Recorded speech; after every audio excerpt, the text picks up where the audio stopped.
بسم الله الرحمن الرحيم. وإلى آد أخاهم هودا قال يا قوم اعبدوا الله ما لكم من إله غيره إن أنتم إلا مفترون.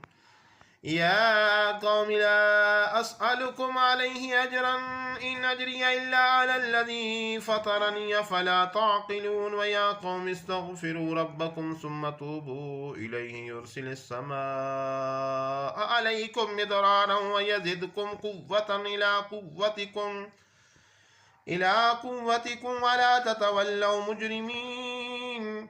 قالوا يا هود ما جئتنا ببينة وما نحن بتاركي آلهتنا عن قولك وما نحن لك بمؤمنين إن نقول إلا اعتراك بعد آلهتنا بسوء.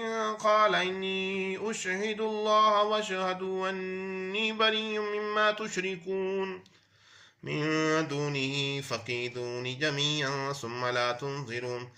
إني توكلت على الله ربي وربكم ما من دابة إلا هو آخذ بناصيتها إن ربي على صراط مستقيم. فإن تولوا فقد أبلغتكم ما أرسلت به إليكم ويستخلف ربي قوما غيركم ولا تضرونه شيئا إن ربي على كل شيء خفيظ. ولما جاء أمرنا نجينا هودا والذين آمنوا معه برحمة منا ونجيناه من عذاب غليظ.